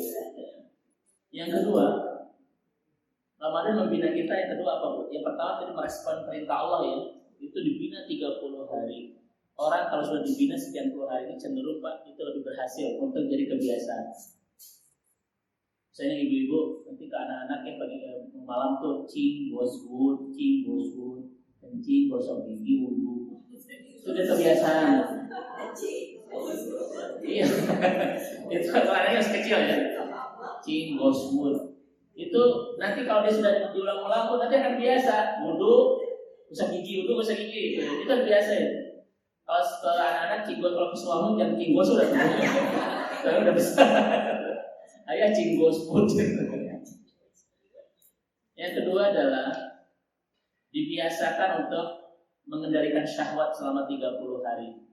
Dan Allah hebat Pak, melatih kita untuk menjauhi hal yang halal selama 30 hari. Coba lihat. Kalau apa kata Ibnu Rajab, Sadrogi, kita lihat di kalimat ini. Sadrogi bilang apa Bapak Ibu? Kalimatnya keren banget. Nah, kalau orang sudah terbiasa menjauhi yang halal, akan lebih mampu menjauhi yang haram. Ini keren Pak, kalimat beliau. Kita dilatih oleh Allah untuk mengendalikan syahwat dengan cara menjauhi yang halal selama 30 hari. Sebelah jauhi ya, cuanki. Sebetulnya saya pengen bicarakan makan-makan Eropa, tapi wajah-wajah di sini ya. Kita coba. Ini wajah sebelah itu. Nah, kita dilatih 30 hari menjauhi yang halal. Kalau sudah terbiasa akan lebih mampu menjauhi yang haram. Yang halal saja kita jauhi, apalagi wah itu indah banget Ramadan ini.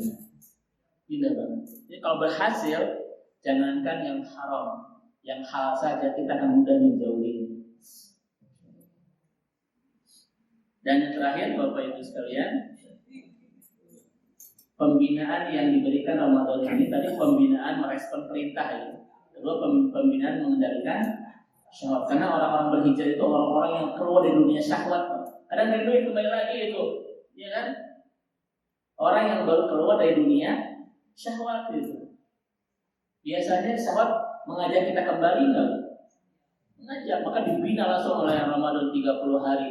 Yang halal saja dibina oleh Allah, dan orang akan cenderung lebih mampu menjauhi yang haram. Dan terakhir, yurabil muslimin ayyashura bima syakil akhirin. 30 hari dibina untuk merasakan lapar, merasakan haus, merasakan yang lain. Pembinaan seperti ini penting untuk mudah merasakan kesulitan orang lain. Namanya empati.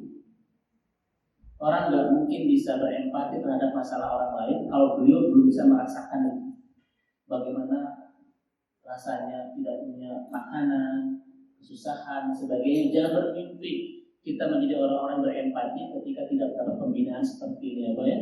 30 hari kita dibina oleh Allah bagaimana rasanya haus, rasanya lapar, rasa apa lagi Bu? Ayo, udah kelihatan mana yang dirasain Bu? Itu akan mudah membangun empati yang hebat kepada saudara-saudara kita yang sedang membutuhkan pertolongan. Jadi ini Pak, hablum minallah, syahwat dan hablum minanas. Penting nggak bagi orang berhijrah? Hablum minanas. Hijrah itu bukan kita makin dekat dengan Allah, makin jauh dari orang, makin mudah memuji Allah, makin mudah mencaci orang, bukan. Hijrah itu membangun hubungan yang kuat dengan Allah dan tidak hubungan dengan sesama seperti itu. Wallahu a'lam bishawab. Saya spontan agak terlalu lama sampai 1 jam setengah. Ini mungkin boleh disampaikan. Wallahu a'lam bishawab. Enggak Pak, silakan. Haji. Ada pertanyaan? Kevin? Enggak, silakan. Ya, ikut pengajian juga? Oh, iya.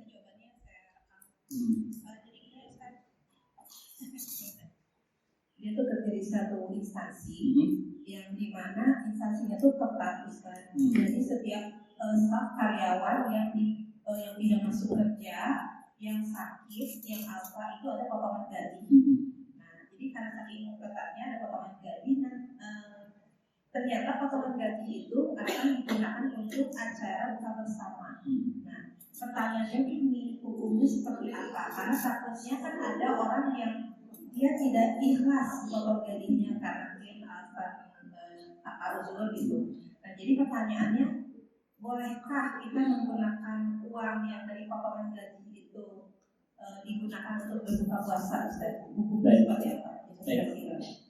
Satu, setiap syarikat itu punya SOP masing-masing, asal tidak melanggar undang-undang tata kerja itu apa? Ketenagakerjaan. Satu, setiap perusahaan punya SOP masing-masing, punya kebijakan masing-masing, dan itu sah ketika tidak bertabrakan dengan undang-undang ketenagakerjaan. Itu sah-sah saja.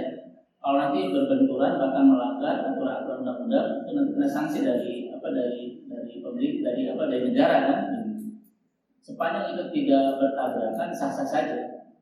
Misalnya setiap karyawan ketika datang silakan sholat duha dulu, boleh nggak perusahaan begitu?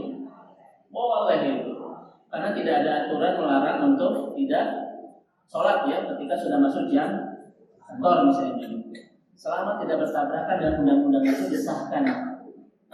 Pertama itu tekniknya. Yang kedua, tadi ada kesepakatan di perusahaan itu kalau ada yang melanggar itu kena sanksi. Itu sudah nggak bertabrakan dengan aturan undang-undang, ya sah-sah saja. Walaupun pada akhirnya bagaimana sanksi uang yang dipotong itu nanti kebijakan perusahaan kan, bagaimana itu sah tidak? Sah itu sah semuanya teknikal. Artinya adalah jangankan perusahaan, rumah saja itu punya kewenangan loh suami itu untuk bikin aturan di rumah sepanjang tidak melanggar syariat kan. Maka sepanjang tidak melanggar syariat, tidak melanggar undang-undang ketenagakerjaan,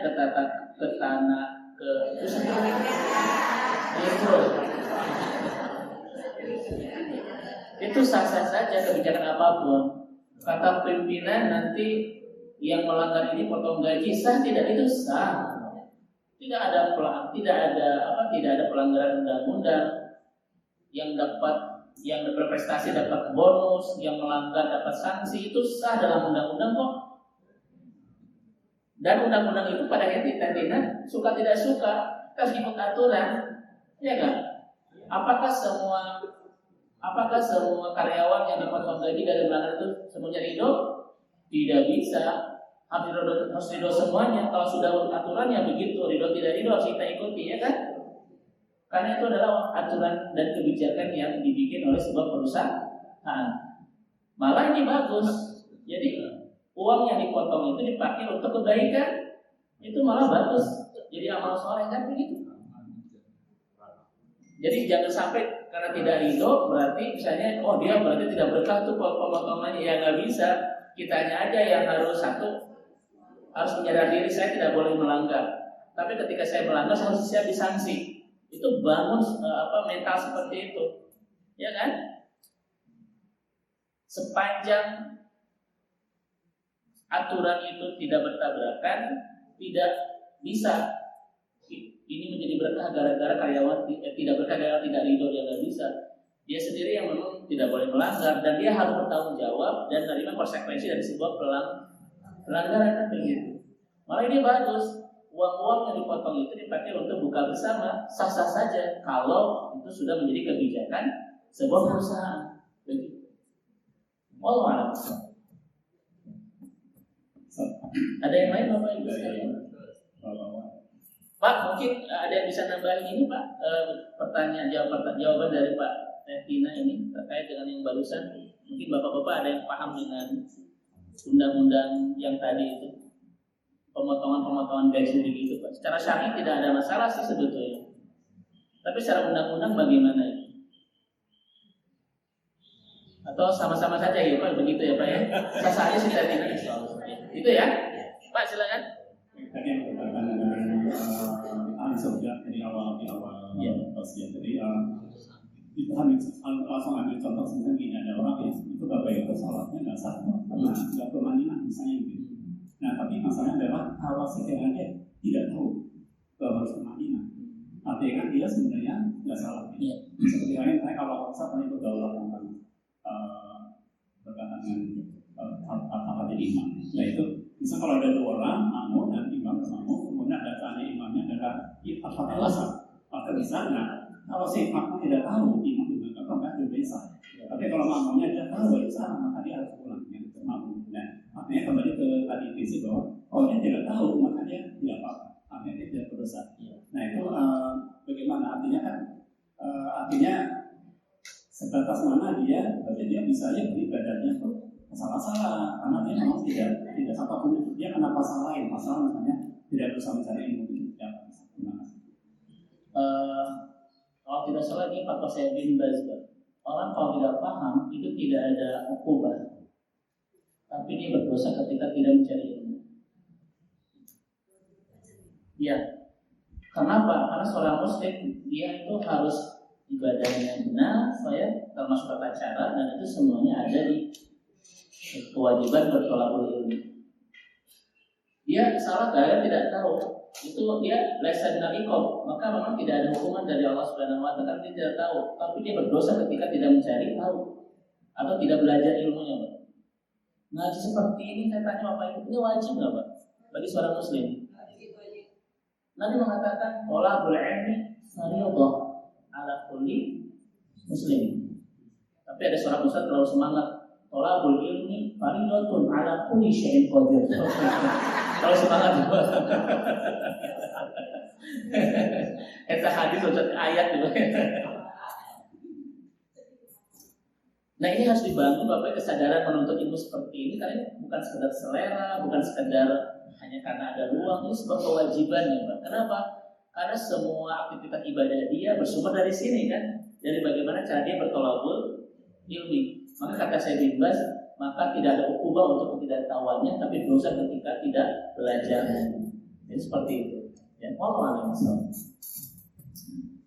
Mungkin ada lagi.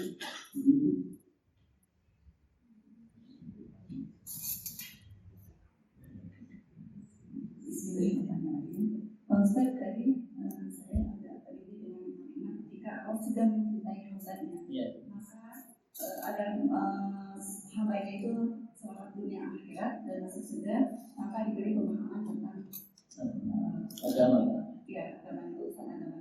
Nah, itu kan mungkin untuk seorang muslim ya. Nah, sekarang apakah Allah juga termasuk mencintai hambanya yang tadinya dia menghujat agama Allah, Menghujat? Iya, menghujat agama Allah, tapi akhirnya dia berbalik jadi kembali ke agama Allah. Apakah dia memang Allah juga mencintai seseorang seperti itu? Karena memang kan tidak semuanya. Tapi kan kalau dia dari kata-kata yang tadi bahwa Allah jika mencintai hambanya dia akan menghujankan. Tapi kalau dia sudah menghujat, apakah Allah juga turut termasuk mencintai jadi seseorang yang tadinya menghujat agama Allah dan kembali kepada agama Allah? Baik.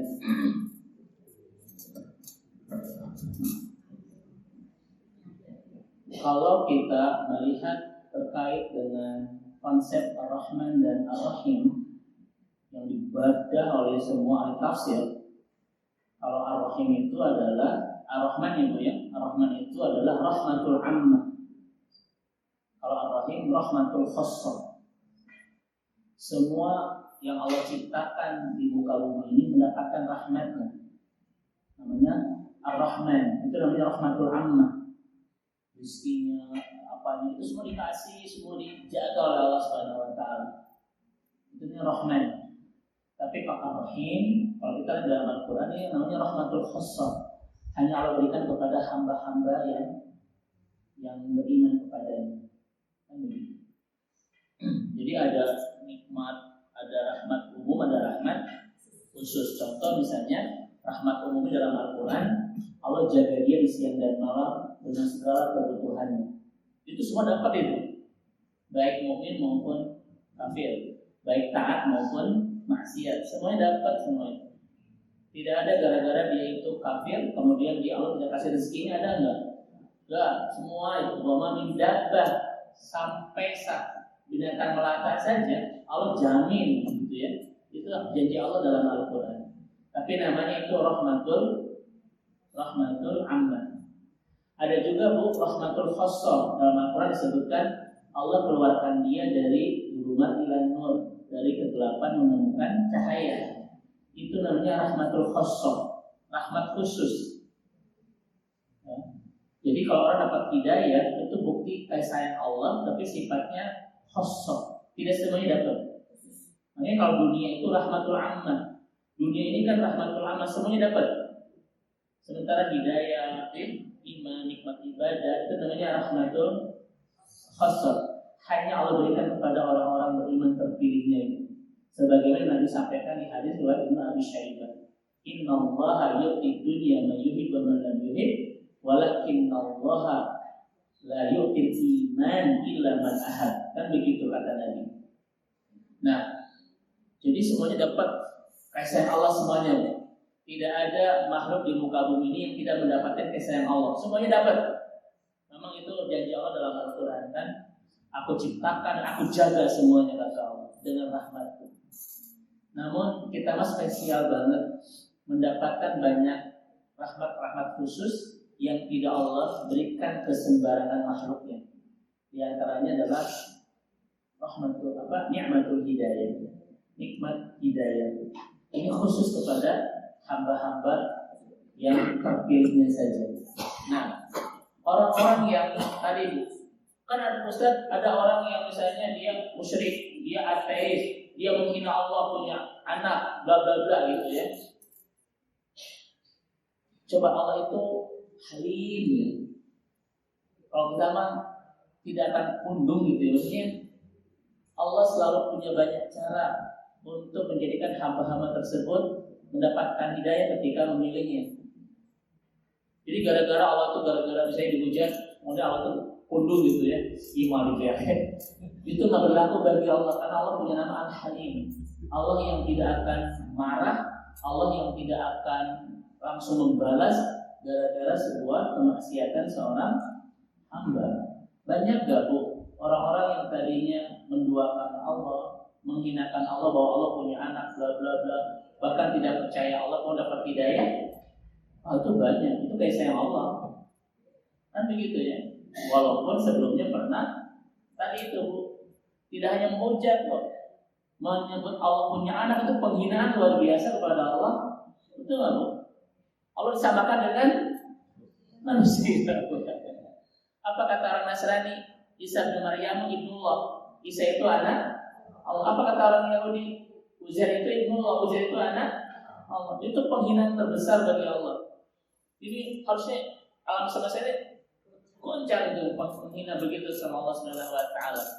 Tapi ternyata mereka banyak kok yang menemukan hidayah ketika Allah memilihnya untuk dicintainya kan, untuk diberikan rahmat khusus ini. Banyak enggak orang Yahudi yang menemu hidayah. Itu menunjukkan bahwa semenghina apapun seorang hamba kepada Allah, Allah itu Ar-Rahim, Allah itu Al-Halim. Bahkan banyak di antara mereka yang Allah berikan rahmat khusus ketika memilihnya untuk mendapatkan hidayah. Kan begitu ya.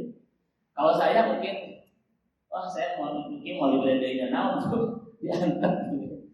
Saat ibu-ibu nyakitin saya, terus saya punya rezeki, mau nggak saya berbagi sama ibu-ibu?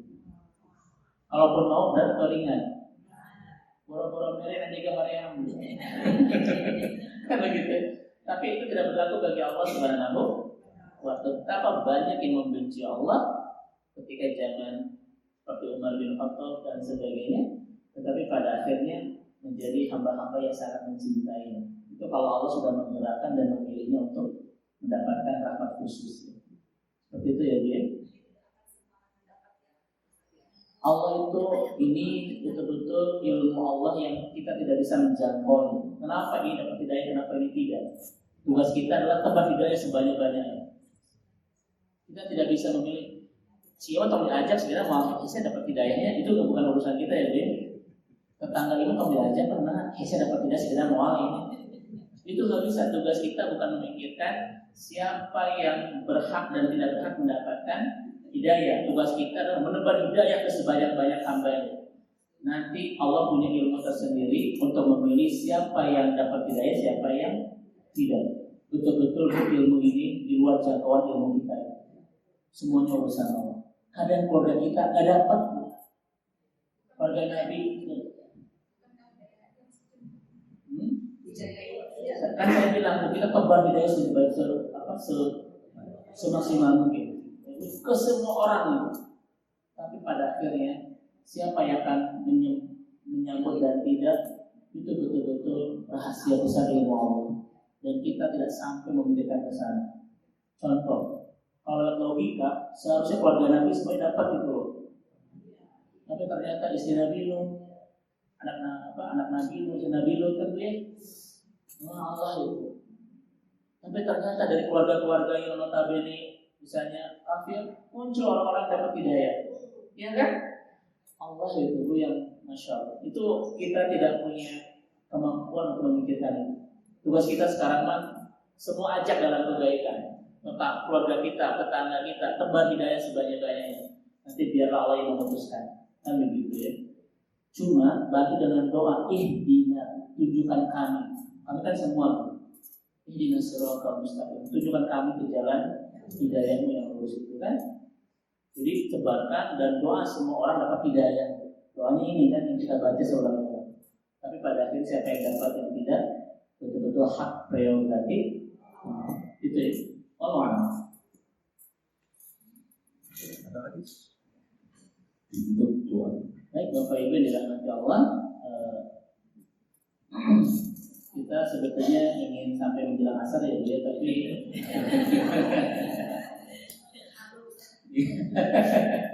di lain waktu kita lanjut insya Allah ya Bu ya. Kita ketemu lagi di Sawal. Langsung pengajian ya Bun. Sawal sudah pengajian lagi ya. Baik, alhamdulillah.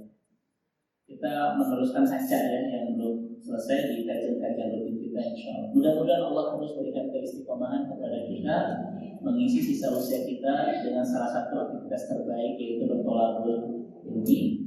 Mudah-mudahan semakin dalam pemahaman agama kita, semakin bersih keimanan kita, semakin benar ibadah kita, semakin indah akhlak kita, semakin pantas kita menjadi ahli surga insyaallah.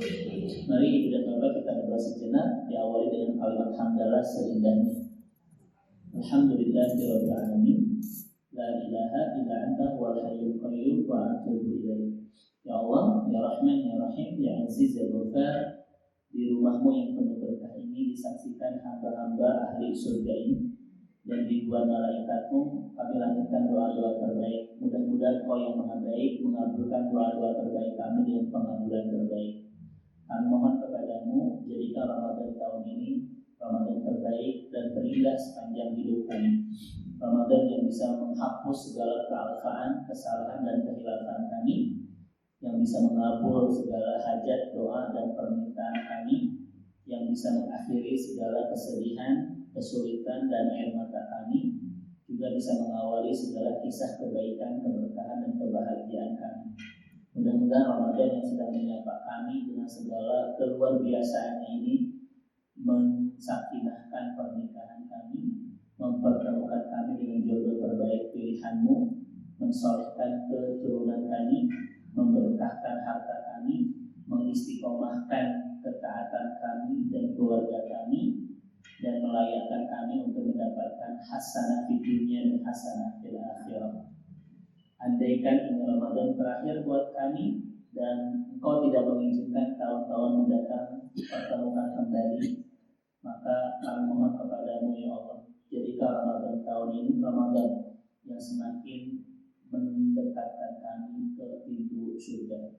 Kami mohon kepadamu ya Allah, mudah-mudahan dari Ramadan ini kami betul-betul tumbuh menjadi hamba yang semakin Kau inginkan, hamba yang semakin lebih baik, semakin pantas Kau cintai, semakin layak Kau sayangi, hamba yang semakin bahagia hidup bersamamu, semakin nikmat mencintaimu, semakin lezat ibadah kepadamu.